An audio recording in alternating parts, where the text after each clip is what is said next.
Welcome to The Real Estate Show on WGBF AM with your host, Charlie Butler. This is where you'll learn to sell your home quickly and for more money.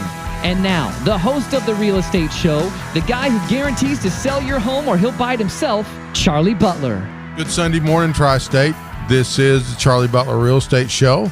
I'm here, as I am every Sunday, with my lovely co-host from Waterstone Mortgage, Abby Barr. Good morning, Charlie. How you doing? I'm doing great. How you doing this morning? I am doing fabulous. And it's the Sunday after Thanksgiving, so it's time to start putting up Christmas decorations. Did you eat a lot Thanksgiving? Of course. Isn't that what you're supposed to do? And then take a big old nap? Absolutely, or watch football. Yeah. Yeah. So you had a good Thanksgiving? I did. You know, something we didn't talk about last week, I went to the, I don't know if you went, I went to the Elton John concert. Yes. And that was really good. And I think my understanding from what I've read, it was the biggest attendance in Ford Center history. Really? Yeah. I did not make it to the concert, but I know he puts on a fabulous show. I saw him whenever he was at Roberts Stadium. I saw him at Roberts Stadium 20 years ago. I was there, and that was, I can tell you the exact date because it was my wife's 40th birthday. October 28th, 1997. Wow. Well, I just remember because how long ago it was, my sister was pregnant with her first one.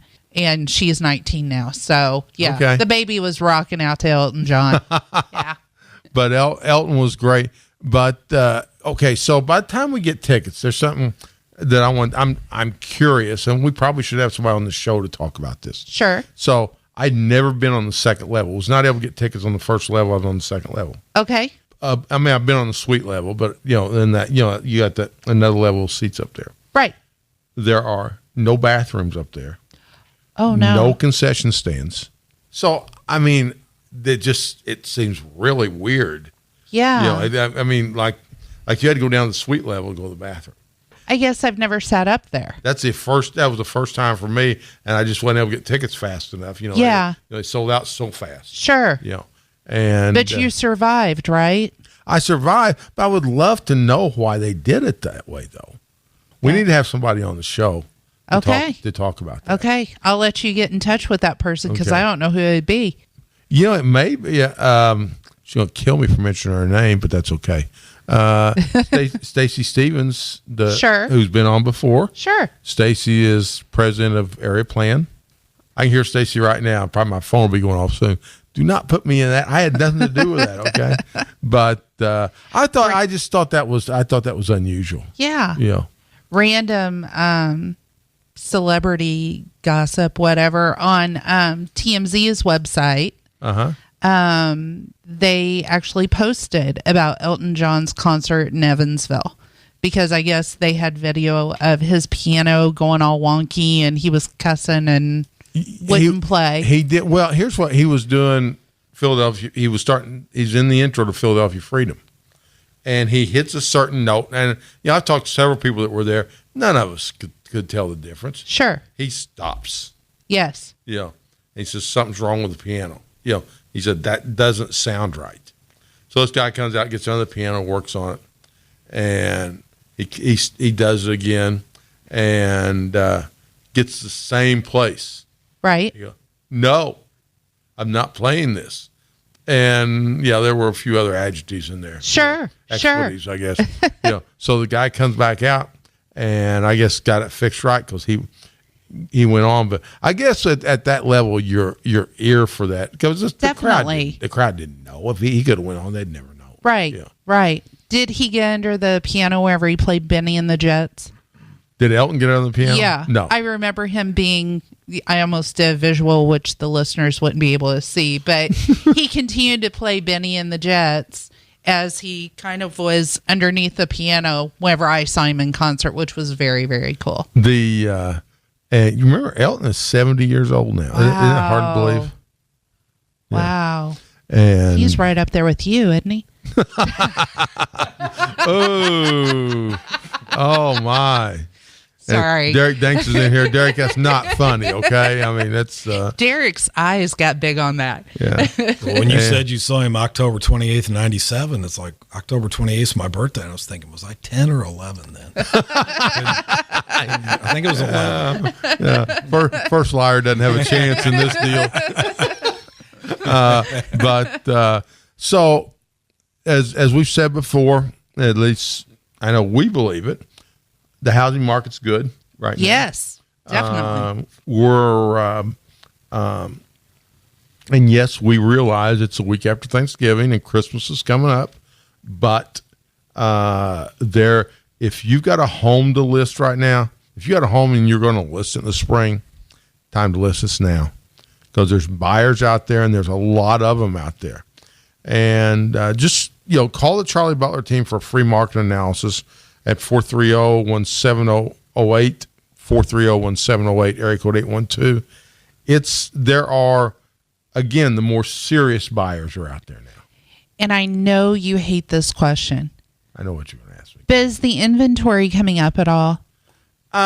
Not during this time, but it's expected, to go down this time of year. Right. Somewhat, because people are ingrained, and it's because of we've got a segment in real estate, as I'm sure you do, as mortgage brokers, that are lazy. So they take off for the holidays. Sure. They and yes, for those of you that are out there that know me, yes, I'm going to Vegas for 5 days in December. Okay, but I will be back. Okay, but they take off for the holidays, and then it takes them forever to get geared back up again. The business is there, and the people that don't list now are missing a golden opportunity with buyers. Definitely. With buyers who are out there today.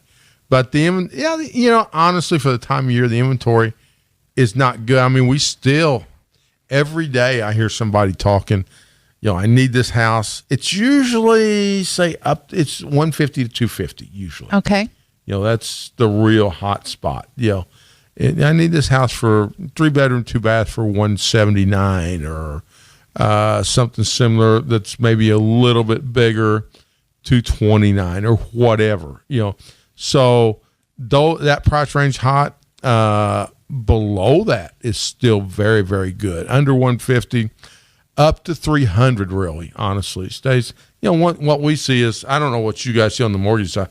After 300, it starts slowing down. Yes, definitely so. And then after 500, at 500,000, you start really getting a smaller buyer's pool. Yes. So I think I think I read this. This was last year. I think here, $1 million homes.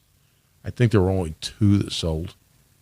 So, because so many people that those size homes, they build. Sure. There was, so there were only, when I say there were only 2 that sold, there were more than that sold counting new construction, but through the MLS. Okay. But while I'm talking about new construction, we were talking off air about Reinbrecht and Sons, and their and those of you who don't know, they are top-notch builders. Have done several good subdivisions here in the area, and have done some really nice commercial projects. In fact, Kenny Reinbrecht, the owner, has been on before, and Derek Danks and Derek's with us again this Sunday. But Derek, you and I were talking about Kenny and his company off the air, and you guys have got some news on that too. We do, and so we're working with them to be preferred lender that they work with. And,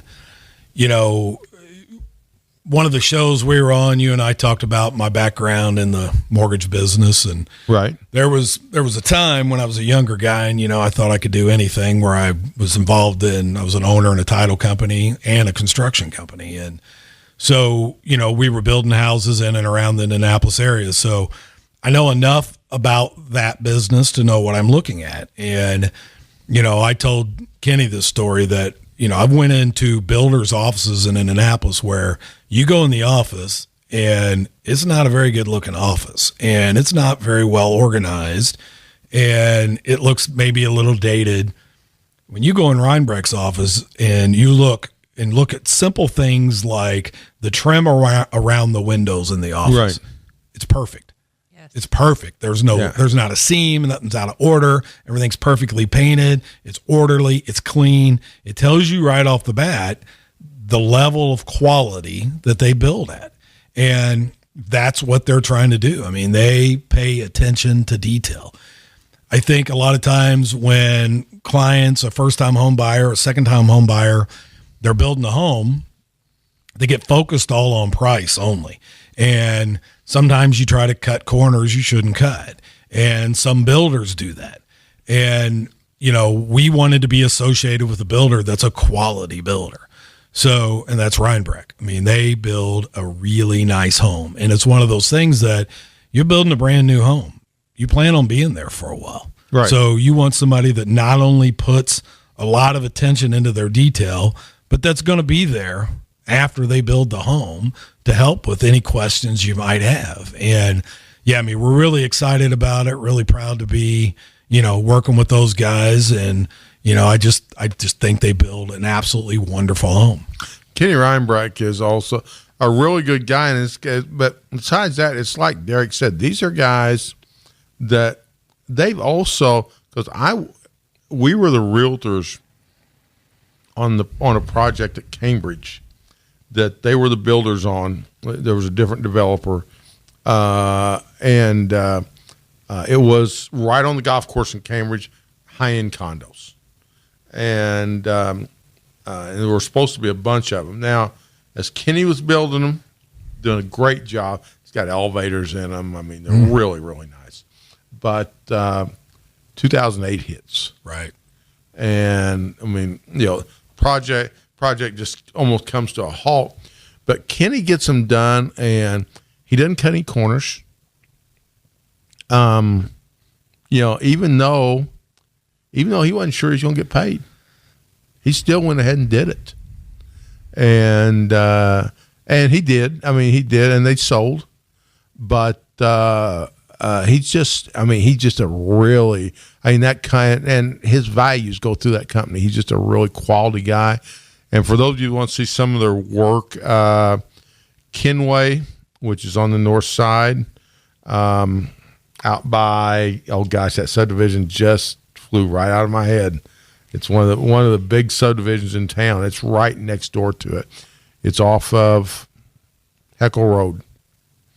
I was thinking Heckle, but I wasn't sure. It is off Heckle, but there's a real big subdivision right there. And just getting on Reinbrecht Homes' website to see their work is amazing as well. Yeah, they do. And I know Kenny, and I know they invested a lot of money to do a really quality website.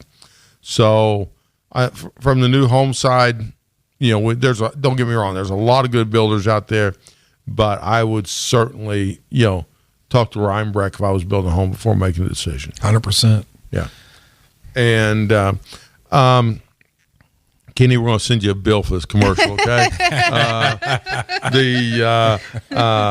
But Derek, you and I were talking off air about the economy right now and some things that are going on. And I mentioned to you that I just read an article, and I read it in DS News, which is the ARIA, default servicing publication, that 25 of the top 50 MSAs had seen some slowdown. Now, we hear this, and realtors are guilty of this too. So they think, oh my God, it's going to be like 2008. A slowdown and 2008 are two different things.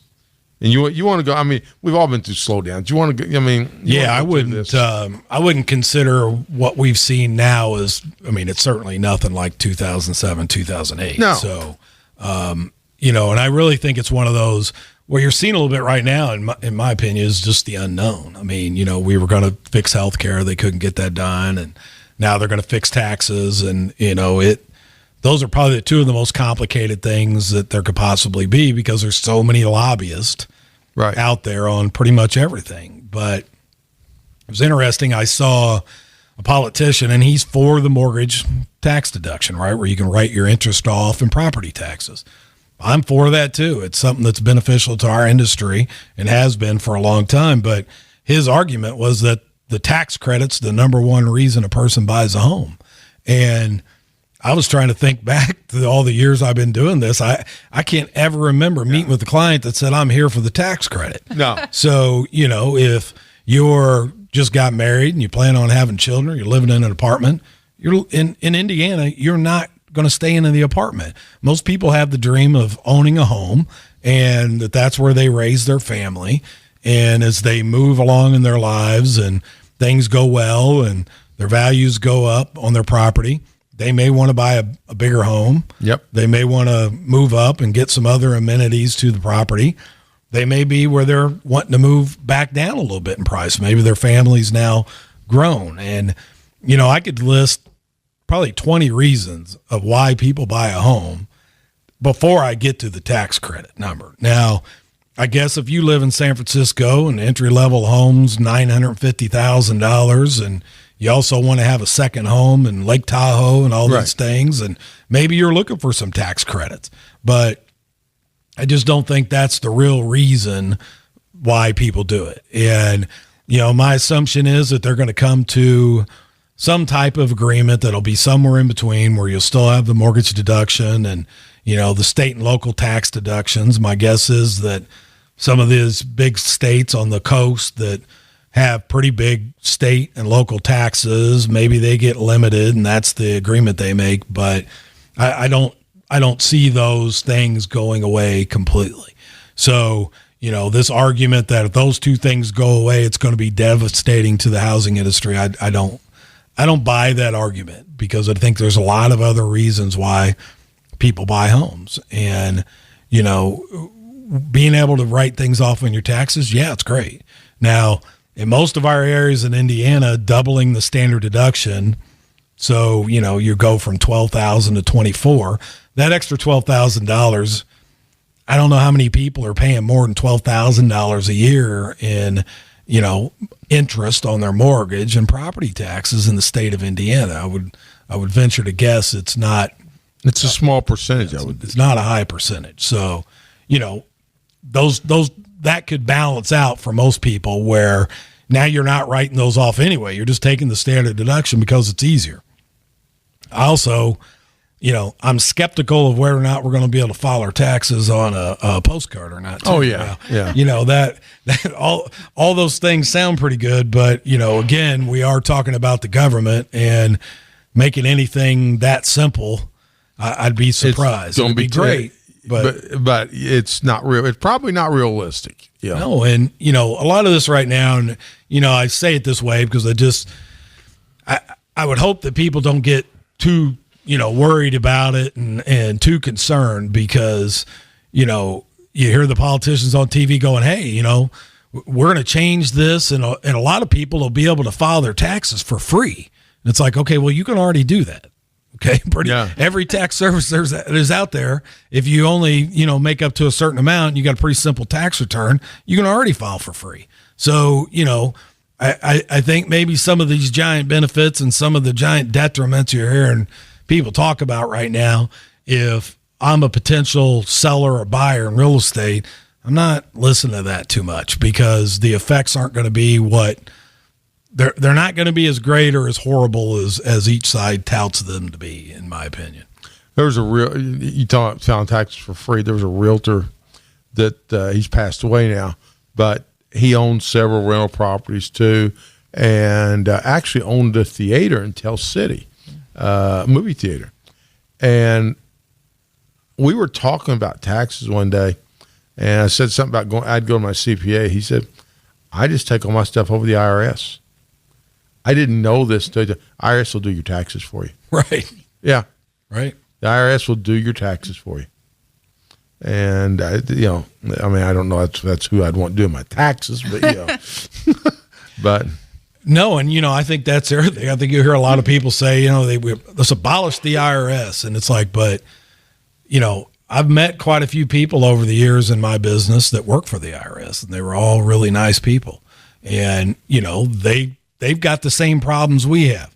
They're trying to administer a stack of laws and rules and guidelines that are so twisted and turned around. It's not easy for them either. So, you wait on the phone when you got to call them, and we need information from them. But a lot of the information we get now is readily available. So the transcripts and things we get all that stuff electronically. It makes the process a lot easier than it used to be. And, I think a lot of the things that are going on today pit people, one group against another. Yeah. And the tax thing pits the government against home buyers and buyers against sellers. And I think in the end, it's all going to work out for the best. And, if you've got a good job and you live in a good area, or you want to buy a nice home and you feel like the payment that you're going to make every month to live in that place fits within your budget, you should buy that home. And, every study I've ever seen says that the best time for a first-time home buyer to buy a home is between November 1st and January 1st. So if you're out there and you're a first-time home buyer and you're wanting to buy and you thought you were going to wait till spring, now's your time. Absolutely. It really, really is. I mean, there's such a good window right in here. And speaking of I see you fiddling with a paper, getting ready to tell me something. You are listening to the Charlie Butler Real Estate Show on, go retro here, 1280, the River City Rocker. Was that your radio show voice? When I was a kid, when GBF AM, when AM radio was big music wise, I was a kid then, and so GBF AM was an easy listening station, and one day people were listening, and the disc jockey, much like even you see on WKRP, you saw when they switched format, they just raked the needle across the record. You're now listening to 1280, the River City Rocker. and you remember that. You're old. I do remember that. When GBF AM. Yeah, and I know why you bring it up. I mean, when you were a kid, radio's all there was. So you were a lot more focused on it than Evie. You know, they had color TV when Evie was a kid. So and then they started playing Glenn Miller rocking out. Who's Glenn Miller? He had a big band. Oh, okay. He was in the 40s. He was actually a war hero. Got killed in World War II. Really? Yeah, and you're making fun of him. I'm sorry, Glenn Miller, if his family's listening. But we are getting way get back on track. Get back on track here. But yeah, I mean, we hear the things where things are getting slower. But one of the stocks that I own is D.R. Horton. Mm-hmm. Almost sold it at $20 when it was just languishing around there, and I thought, man, I need to put this money because this has been dead money for a while.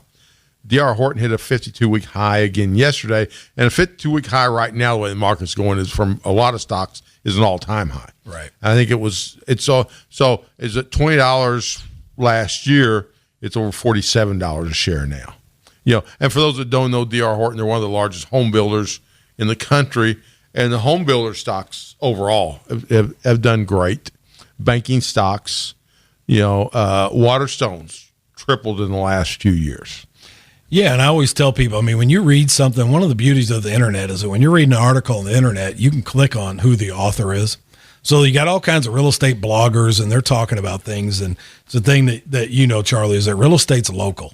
So, you read an article and it may be negative or it may be telling you something certain, and you click on the article and you see, okay, this guy's a blogger and he's in San Francisco or he's in New York City or Miami. His local market is nothing like our local market, you know? So I think a lot of people go to Las Vegas, I know you have plans to go there in December, and they see a restaurant or a bar and they think I could do that. And you go back to your hometown, you forget that you don't have a new set of 1 million people every 4 days rolling through. It's not the same thing. So, if you're happy with your job and the Evansville marketplace, this is a good place, and it's a really good place to own a home. It really is. I mean, the prices are great here, and overall, we've got a median price of something like, and I admit I haven't looked in a little bit, but it's right around $127,000, and But to Derek's point, yeah, this is a great place to own a home. And Evie, take it away here while I recover my thought here. I had a thought I was going to say something. Well, I think the most important thing to point out from what Derek just said is that the Midwest is always a little bit behind the times. So if you're watching Fox News or CNN or whatever news station and you hear about, things going on in the market in the big city areas, it's usually going to be focused more on the Phoenix, Vegas, Florida areas versus Evansville, Indiana, which is just a little bit behind the times from everywhere else. You're absolutely right, but is where I was going a minute ago with what Derek said. I've been asked a lot of times, so what's the real estate market like? And so I'll talk about Evansville. They'll say, no, what's the overall real estate market like? I said, there is no overall real estate market. There's a real estate market in Evansville. There's a real estate market in Dallas. There's a different real estate market in Miami, and on and on. It's all local. Yes. From here to Indianapolis are two different real estate markets. Two completely different real estate markets. Yeah, Amazon's looking to add a second headquarters somewhere in the United States, right? That headquarters will have 50,000 employees and an average income of $106,000 a year. What do you think the real estate market, wherever they land, is going to do? Well, yeah. It's going to that market will be, even if the rest of the country at that time say was going in the other direction, that market's going to be going up. Well, and locally here, people should be able to relate when Toyota announced they were building here. You got what were just little towns, and still are small towns, like Owensville. Builders went up there, and we were talking about Kenny Reinbrecht. I remember Kenny going up. Builders went up there and built subdivisions, and they, their Fort Branch. Try to go through Fort Branch and look for sale signs. Yes. Up by Toyota. They don't exist. No. Right. I mean, it's one of the lowest. Strangely, it and Evie's hometown of Boonville are the lowest days on the market. They are the two communities. They'll kind of flip flop from one to the other. Right. But Fort Branch and Boonville are the two communities that sell the fastest. So if you've got a home in Fort Branch or Boonville, I'm going to tell you, and you're thinking about selling, there is no better time because there isn't much inventory in either one right now. So if they want to list their home, who should they call? If they want to list their home, who do you think they should call? No, give the Charlie Butler team a call. You can call me at 812-499-7758. Or you can reach me at the website, cbutler@kw.com. There's a Charlie Butler Team Facebook page, which also either with us or with Evie, get a hold of us if you have questions you would like us to address on the air. Either Facebook us, email us, whatever. I think we've kind of shown we'll talk about just about anything. So, So if you have a specific question or just want us to discuss a certain topic, feel free to reach out. Or if you know an eligible guy that Evie might like, we can't go. Charlie. No, we almost made a full show without almost that. Got there. Bobby just put the 2-minute sign up. So and Evie, how can they reach you? For mortgage loans, they can. I can be reached at. You just don't know what's going to come out of my mouth, do you, Charlie? Yeah. I can be reached at 812-463-3199 or by email. Now you got me chuckling at ebar@waterstonemortgage.com. What about for the rest? 1-800-EVIE's hot. Okay. Well, thank you. Bobby's saying, wrap it up. You got Thank plenty. Goodness. Bobby's saying you got plenty of time, but we're getting you off the air. Okay. But Derek, thanks for coming down. Thanks for having me. Derek, thanks. Evie, have a great Sunday. You do the same, Charlie. Glenn Beck's not next. Rush Limbaugh's next. This is Charlie Butler. Have a great Sunday. You've been listening to The Real Estate Show on WGBF AM with the guy who guarantees to sell your home or he'll buy it himself, Charlie Butler. Join us every week at this time to find out how to sell your home quickly and for more money. For more information, email cbutler@kw.com or visit charliebutlerteam.com.